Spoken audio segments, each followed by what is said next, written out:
নমস্কার বন্ধু, আমি সুতপা প্রত্যেক দিনকার মতো আজকেও সকালে চলে এলাম। হ্যাঁ, আজকে তো বিপত্তারিণীর পুজো। আজকে সকালবেলা বিপত্তারিণীর পুজো করব, মানে মন্দিরে যাব। কালকে তো রথযাত্রা বের হলো, তাই যাই হোক শুভ রথযাত্রা। কালকে বলতে পারিনি কারণ কালকে আমি খুব ব্যস্ত ছিলাম।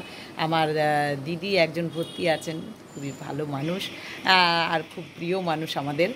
তা সেই দিদির অনেকখানি অবদান আমাদের এই সংসারের পেছনে। দিদি মানে সবসময় সুস্থ যেন থাকেন। তা যাই হোক, দিদি এখন ভালো আছেন, তাই চলে এলাম আমিও সুতপা।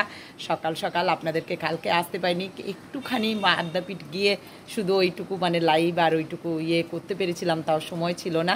আর সন্ধেবেলা আপনাদেরকে আরতি দেখাতে পারিনি বলে আপনারা কিছু মনে করবেন না, কারণ কালকে আমি গেছিলাম নার্সিংহোমে, ছিলাম না। তা যাই হোক, আর আপনারা কী করছেন এই বাদল দিনে, এই বর্ষার দিনে আমাকে একটু জানান। আর রবীন্দ্রনাথের আমার একটা গান খুব ভালো লাগে। কোন গানটা বলুন তো? শ্রাবণী সেন, ওটা সবাই গেয়েছেন। শ্রাবণী সেন গলায় আমার বেশি ভালো লাগে। যেমন আমার দিন ফুরায় ব্যাকুল বাদল সাজে, আমার দিন ফুরায় না। এত বড় মানে আমার নেই সাহস যে সেই গানটা সেই রকম করে গাইতে পারবো, তাহলে তো ভালোই হতো। কিন্তু গানটা যেন মনের মধ্যে খুব ভালো লাগে। তাই যাই হোক, একবার যদি পারেন তো একবার শুনে নেবেন, বেশ ভালো লাগে। না, দেখুন, নেগেটিভ কথা চিন্তা করে তো আর রবীন্দ্রনাথ সব গানগুলো লেখেননি, সেজন্য না। কিন্তু গানগুলো শুনলে মনের মধ্যে একটা অদ্ভুত সুখ আসে, জানি না কেন। সেই সুখটা কেন আসে আর গানের মানে কি তাও জানি না, কিন্তু ভালো লাগে। তা যাই হোক বন্ধুরা, অনেক কথা বলে ফেললাম।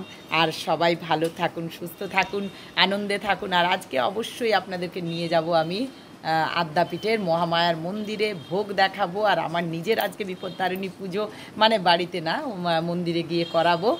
আর তাই সঙ্গে থাকতে হবে, সবাই সঙ্গে থাকুন। আর এইরকম বৃষ্টি বাদলার দিনে সবাই আনন্দে থাকুন, সবাই ভালো থাকুন। আর এই অবস্থাটা দেখুন একবার, বৃষ্টি পড়ছে। তাই এখন এইটুকু ভিডিও নিয়ে আসছি। সুতপা, সঙ্গে থাকবেন, সঙ্গে রাখবেন। টাটা, ভালো থাকুন সবাই।